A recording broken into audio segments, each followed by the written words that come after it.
everybody. It's another episode of A Mother and Son. Even though the first episode was like 6 seconds ago.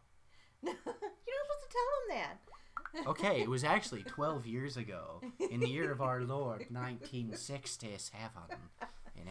I'm the mother. He's the son. He's my number one. But I'm totally the mother. No, you're not. Yeah, I look like mom.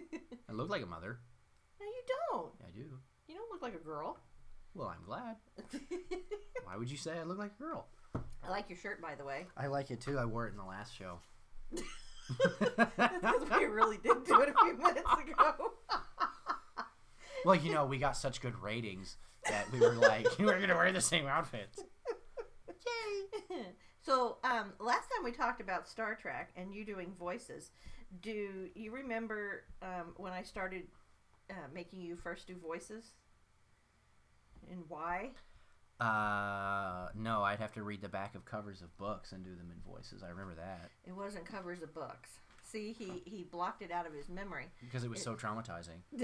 So she was like, do the voice now. So it puts the lotion on the skin.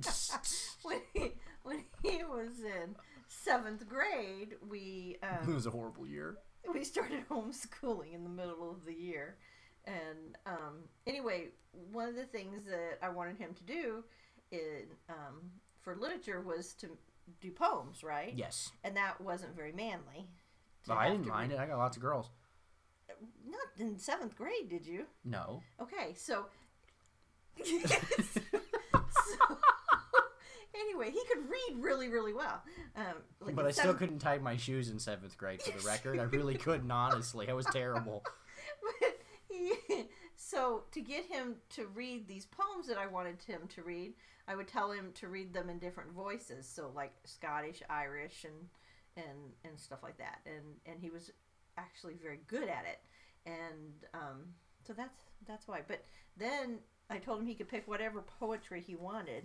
And I think, did you find Poe? I did. Or did I find We Poe? went out and bought the complete works of Edgar Allan Poe, which I still have that book today. Went to the bookstore, told him he could have any book. And of course I picked out the most morbid, darkest thing I could possibly find. And yeah. You still like Poe? I do. I really like Poe.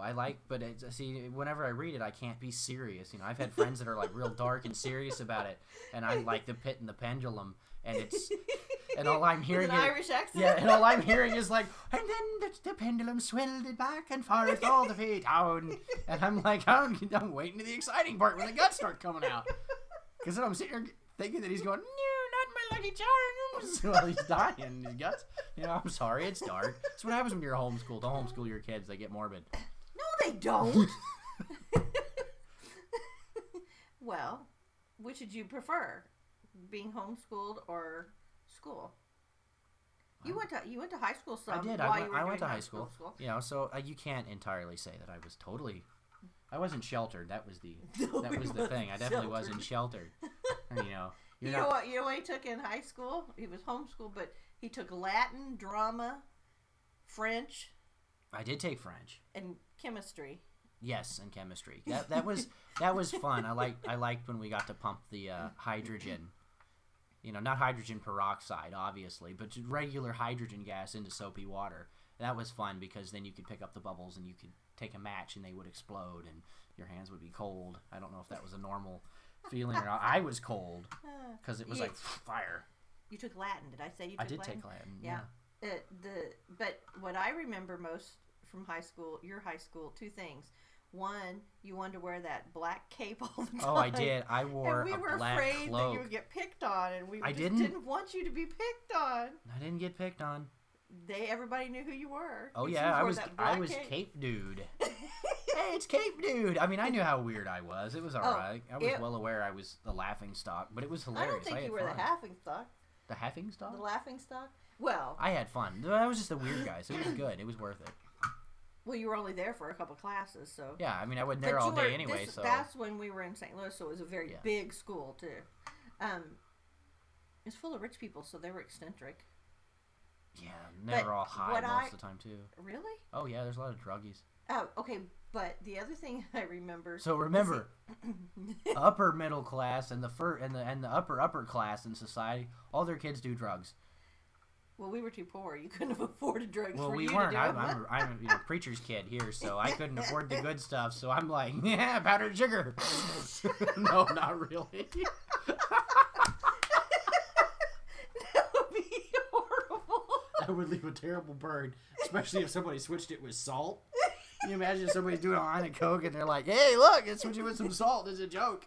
And they're like, ah! That's horrible. Of course, they wouldn't care because they're probably like 6 lines in. We were watching Crocodile Dundee the other night. We were watching that. He switches the...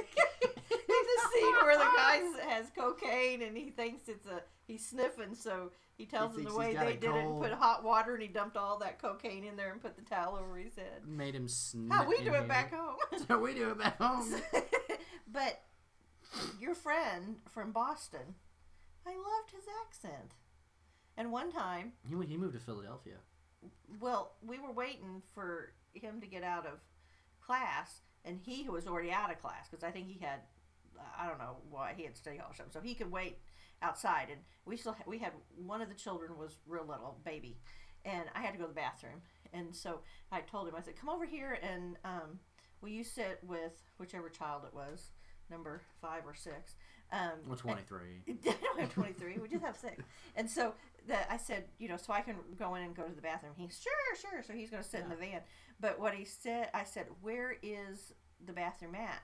And he said, well, it's all about like park your car over here. Yeah, park your car over here. And go through those doors.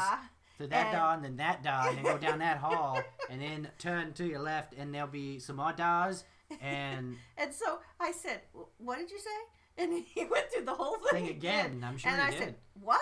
And he went and he said, are you making fun of me? And I said, yes. So I love the way he said da, fa.